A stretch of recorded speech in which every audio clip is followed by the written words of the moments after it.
Let's talk a little bit about what happened to Joshua Zirkzee. He was subbed in the 32nd minute when the game had got away from Manchester United. Loud cheers encompassed Old Trafford as Zirkzee's number was put up. He then left the pitch, and the jeers and the cheers sort of melded. It felt a bit uncomfortable. No one really knows the motivation of the supporters. Clearly, he was a symbol of years of pent-up frustration and fury and happened to be on the receiving end. I said at the time, I think the United fans did it, realised it wasn't really the right thing to do, try to sort of jeer their way out of it. It was a bit of a shame, and I think it does have an impact on the player who clearly was visibly upset, went down the touchline and had to come back out again. But I think it's going to be like a symbol going forward of how dark Manchester United a place they are in, because when you look back on it in 2 or 3 years, it will be that moment to remember when Zirkzee was substituted after 32 minutes and everybody booed and cheered and hissed. I think actually the supporters by and large have been very, very good to Manchester United. They never turn on the manager. They travel brilliantly. They stick it out to the very end. They did that last night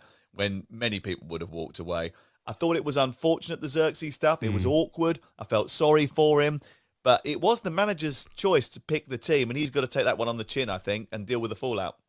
Yeah, I feel sorry for Zirkzee on a human level because he's not going out there to try and underperform. But the simple truth is that he's not good enough to play for Manchester United, not in their former guys anyway. Maybe they're just not that club anymore. But I remember speaking to you after Ruud van Nistelrooy's first game in interim charge. It was the Leicester game in the League Cup. They scored 5 goals. Everyone was having a great night out. And I was in the Stretford End with the kids, if you remember, and I spent my whole night shaking my head at just how poor Joshua Zirkzee is. He clearly isn't a number 9. I'm not sure that he's suited to the Premier League. And again, this comes down to recruitment. I think his signing has been laid at the feet of Dan Ashworth, who's not been in a position to defend himself. But whoever signed off that signing for a not insignificant amount of money, I think has made a big mistake because he just doesn't have the attributes to be a Premier League forward, let alone one club of the stature of Manchester United. And it's difficult to see how he salvages his Old Trafford career now, if indeed he ever plays for the football club again. But I think the reaction from the fans, and you're right to praise the United supporters who by and large have stuck by numerous managers now. They stuck by Erik ten Hag right until the end. They were singing Amorim's name in the second half, almost again in a show of defiance that we have to see all too regularly at Old Trafford now. Too much of it. They are fed up, and I also think it's a reflection of the toxic nature that has been created by Ineos because of those decisions that I've been talking about, because they've removed Sir Alex Ferguson, because they've made redundancies. You know, there'll be Manchester United fans in that crowd who know people who've been affected by those cuts, and the fact they've taken the money away from their own foundation. They try and explain that because they're trying to, repair what's been wronged in the past, if you like, by the Glazer regime that you've already perfectly articulated. But this has all created probably the most toxic environment that Old Trafford has ever seen. And I think Joshua Zirkzee was the fall guy of that last night. Hi guys, great show as always. The problem at Manchester United are the players. They clearly can't do the basics. There are very few players that put in a shift on the pitch. The recruitment's been the biggest problem. They have to stick with Amorim, but it's going to take time. He needs 2 summer windows to clear the players that don't suit his system and get the players in that will suit that system. We as fans just need to be patient for a few more seasons. That's Kevin, North Wales. Martin Wally says, Manchester United fans blaming the manager need to wobble their heads. These players are simply not good enough. Overpaid prima donnas. Big task ahead, clearing out 90% of the players and get some hard-working players who actually want to play for the club. They're a disgrace to the badge. They've thrown far too managers under the bus.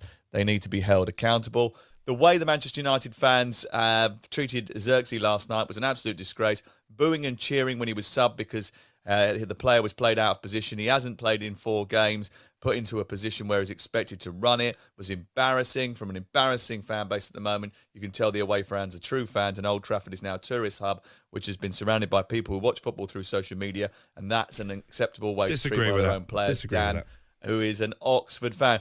Listen, I've been to Old Trafford a lot. I'm lucky enough to go there pretty much most of the games that they play there. I think the supporters have been terrific. Yeah. I thought the last night was just a kick in the balls, and they just thought, I can't handle this anymore. Ricky's a Manchester United fan. Hello. Hello, mate. What do you want to say, fella? Hello, mate. Yeah, I was there last night. It's on my way back down home now. In all the years I've supported United, going to watch them, I've never seen us, I don't want to say turn, but boo one of our own. It wasn't nice to see. There was, I was in the Stretford End, and it was quite loud. Obviously, you could hear it watching it from home as well. And I've never seen us boo one of our own. There was unrest within the stands. There was a young lad in front of me that was booing, quite abruptly got shut down and told to sit down, and, we don't do that to our own, and I've never seen it or heard it in the years of Sporting United, and I don't think he's good enough for the club. Being played out of position doesn't help, but I think you're right. I think he was the fall guy last night, and it's just accumulation of how bad we've been over the last few weeks. Let's not mischaracterise it, though, because it isn't the first time that the fans have turned on a player. And actually, it was cited by Ruben Amorim to me straight after the game. And he said, he should use Joshua Zirkzee, Harry Maguire, as an example, because he got a lot of stick from everybody in the last couple of years. And he has stuck out his chin, puffed out his chest. He's got back on with it. And last night strapped on the captain's armband again. In difficult circumstances, he took over from a player who was really struggling in Lisandro Martinez. So they have voiced their concerns before.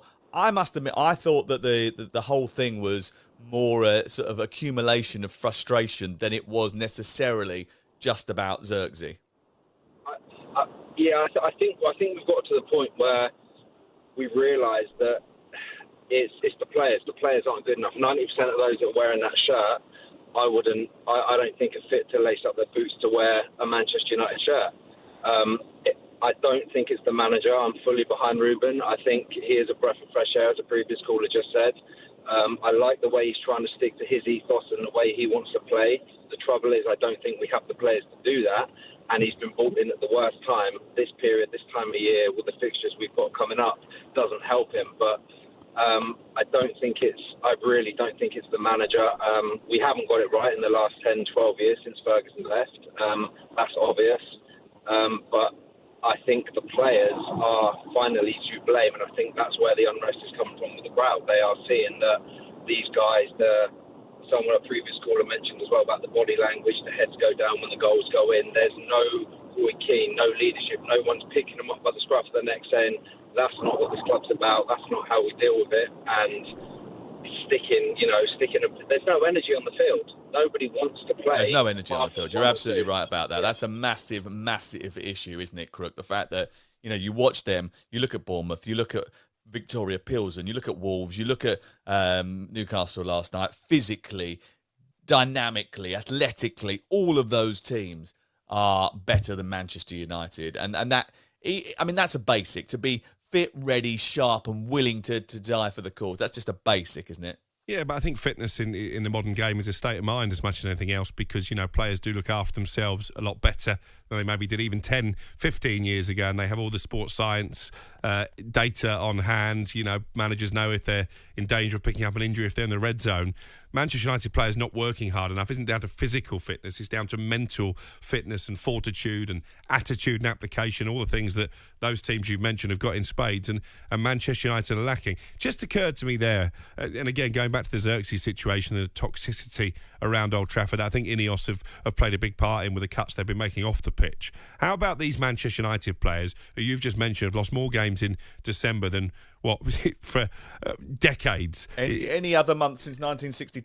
Yeah. So how about they react to that and they hold their hands up and say, do you know what, guys? We've been below standards. We've let the football club down. We've let the fans down. We're going to make a donation so that Sir Jim Ratcliffe doesn't have to cut the money that goes to the Ex-Players Association, so that Ineos don't have to cut the funding for the Manchester United Foundation. Why don't they show some desire and show some commitment to the football club and the fans? Actually say, we're going to put our hands in our own pocket and we're going to donate some of our wages, because let's be honest, they don't deserve to be paid this month. Do you remember when Milan Mandrić at Portsmouth didn't pay the players because he felt they were underperforming? I think these Manchester United players should hand back their wages. I think you can do that.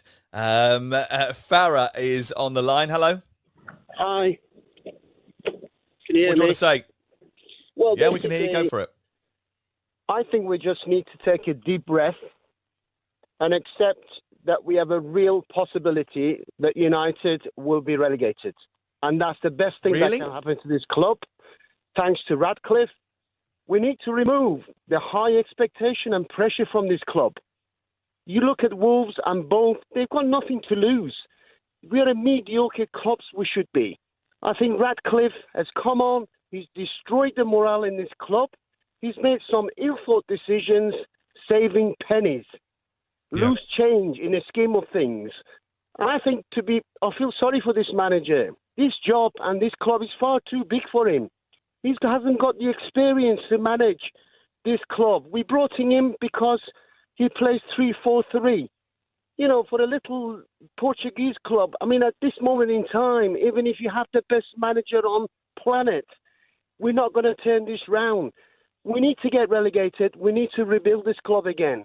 We're kidding ourselves saying the managers. I mean, some of these players, you're not telling me they're not capable of playing. They are, but they're all being affected. The morale is so low. You only need to go and stand outside the queues, outside the grounds to get into the ground. He's cut back some silly, stupid decisions. And I think this club needs to get relegated. That's as simple as that. Ricky, thank you very much. We need to accept that. Ricky thinks they need to get relegated. Crook said yesterday, Farah said they need to be relegated. Crookie said yesterday that they deserve to be relegated. But I don't think anybody feels as if that's the best solution. I'd quite like to see Lisandro Martinez trying to be the hard man at Fratton Park on a Tuesday night. Yeah, but that's because it's about 20 minutes from your house and it's easy for you to get to. But it'd be interesting to see how Manchester United react from here. I think they're right about the morale around the ground. I've got to say this, obviously I go there a lot and we do a lot of programmes from there. They're so good to us. You know, the people that work there behind the scenes, the people that work in the offices and the departments that aren't part of the football operation, they're really top people that do their very best to accommodate everybody that goes to that football ground. So, I do feel a little bit sorry for those people who have sort of, suffered this Christmas by not having their Christmas party, not having their Christmas bonus. Those little things that don't sound very much to footballers, but mean a lot to the people that work in the operation behind the scenes, because they don't get paid anywhere near what the footballers get paid. They have the privilege of working for Manchester United, if you want to put it that way. But at the same time, there's a lot of people behind the scenes that are probably feeling a little bit sort of downbeat and disrespected. And somehow they've got to lift that as well. I know it sounds ridiculous, but they need a little bit of the old Ole Gunnar Solskjaer come in, bring a bit of chocolate around and start making people smile again. And then the more the time goes on, the better that Ole Gunnar Solskjaer looks, by the way. Jim White and Simon Jordan. Monday to Friday mornings from 10 on AM, on DAB, via the talkSPORT app and on your smart speaker. talkSPORT.